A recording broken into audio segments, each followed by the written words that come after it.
Good morning, everybody, and welcome to Wahoo Wednesday. And I have a special guest with me today, Simone Kirk from the Star City Branch Library. Welcome, and thank you for being our guest today. Thanks for having me, guys. All right, so Simone's going to tell us about some journaling or writing things down or keeping up planners, journals. We're going to go through an assortment of things this morning. So I'm going to let Simone get started.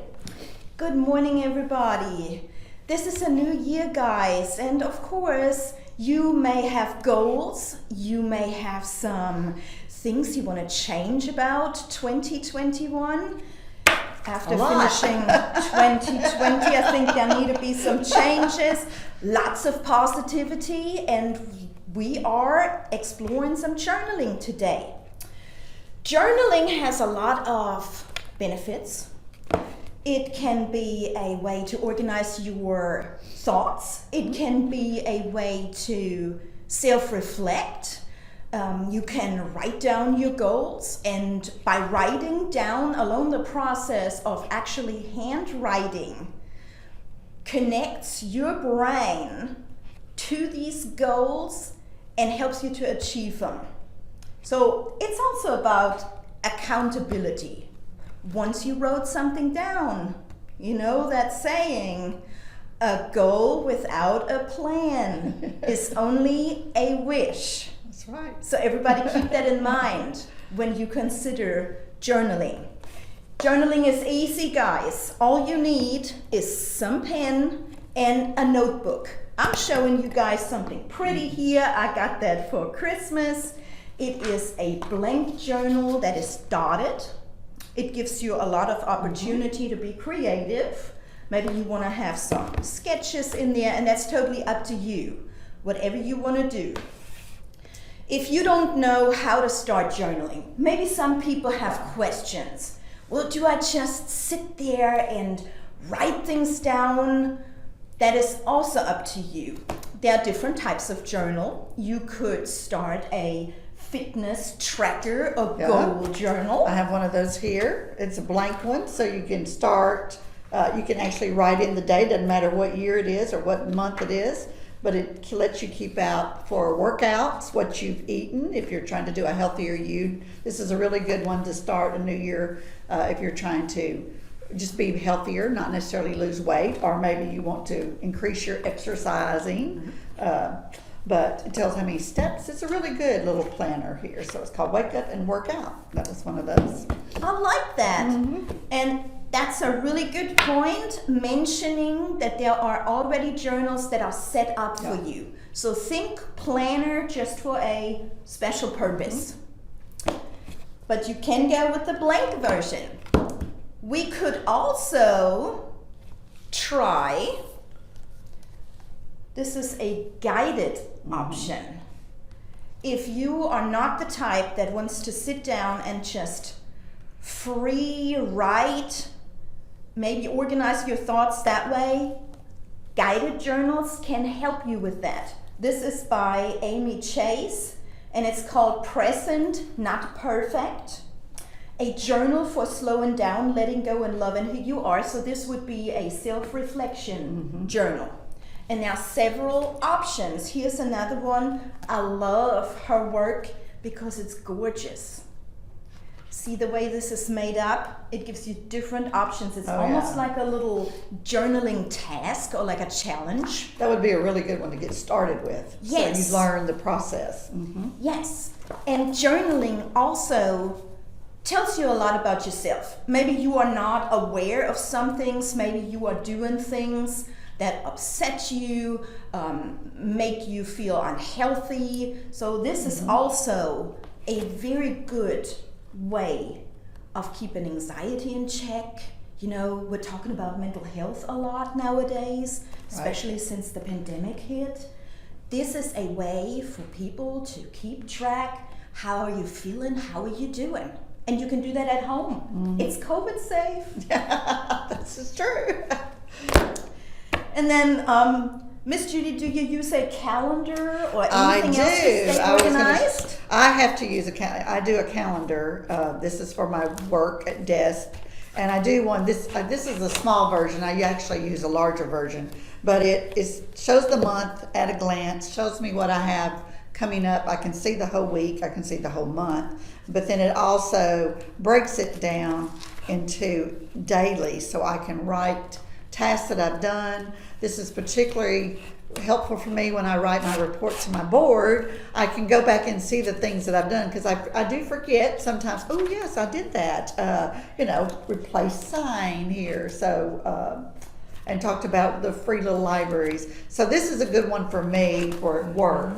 That keeps me up with all the tasks that I have at hand.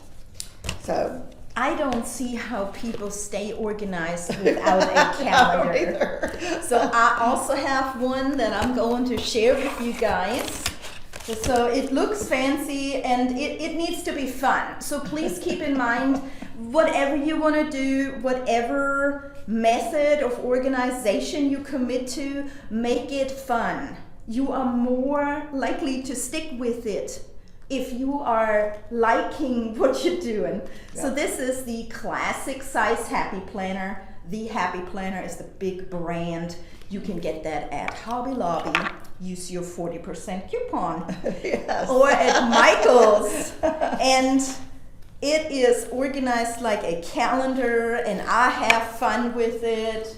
See, I decorate, and I like the vertical layout. I'm going to show you guys an empty page so you get an idea of what the week for me looks like. Well, let's... You have no empty weeks. No, my weeks are full. What's an empty week? This is an empty week. See? You have your days, Monday through Friday. Your Saturdays and Sundays are a little bit more open, not as structured here, and there's a little square that will give you, I call it the space of unlimited opportunity. There you go. On each page. And I have a Bible verse here. That is up to you, what you want to use your space for. My weekly plans go right here, so I have that in overview while I move through the week. And like I said, make it fun. Now this may not be everybody's thing. It's not mine. I told her, I said, this is too busy for me. I would be overwhelmed trying to figure out which one I was supposed to be doing at what time. But a lot of people really this. Yeah. I'm using this as a toned down bullet journal option. We haven't mentioned bullet journals yet. A bullet journal is a way of organizing. It can be functioning as a calendar for you. It's actually a mixture between a calendar and planner and a classic journal, like reflecting, keeping track of things, goal setting. You would have that all in one. So that would be a session on its own. So right. You guys Google that or Pinterest that. But you would start a bullet journal with a blank, dotted journal or notebook. It doesn't have to be expensive if somebody's on a budget. And I showed you my bullet journal. I do not use it at the moment, but I can jump in anytime I feel like it. So a bullet journal, like I said, empty pages. Big format, because I actually, like I said, I stay busy. And then I took the time to actually design my own layout. Okay. Yeah, like your calendar. Right. And you can have templates for that. Mm-hmm. There is tons of inspiration out there on the internet, Pinterest. And you can customize it the way you like it. And then when I decorate it, because I just like that, it may look like this. Mm-hmm. That's all. This is really good for scrapbookers, those that like to really scrapbook. Yes. You can use some of your scrapbooking supplies for this. Absolutely. There are so many options of making it really gorgeous, making it fun. And of course you can go, I call it the lazy route, You just go ahead. Here's your brand name again, the Happy Planner. This is a sticker book. Oh, okay. And you just use all of your Stickers. cute stickers. Too many options. No, that's a lot of fun. I do like it. You know, according to your mood, just use the sticker and make it Right. fun because you're looking at it all day. I think those that do journaling and writing down their thoughts for this last year, especially in COVID, is going to be an interesting read if they, have the time to go back and see what all the changes in the year, and of course most of probably 21 as well. So those that do that will have a good history of the COVID years that we're calling them. Well, I appreciate you coming, Simone, and I hope everybody will think about writing down or organize, whether you wanted to keep up with your thoughts or trying to organize your day in a way that's more productive. It does help to write it down, especially things that you'll do. That if you're just wanting to drink more water, write it down, those kind of things. Put your grocery list in it. Yes. Anything that you've got coming up, it does help to be more organized and to make your day a little earlier. So thank you for coming. Thanks for having me. All right, well, we'll see you next time on Wahoo Wednesday. Bye.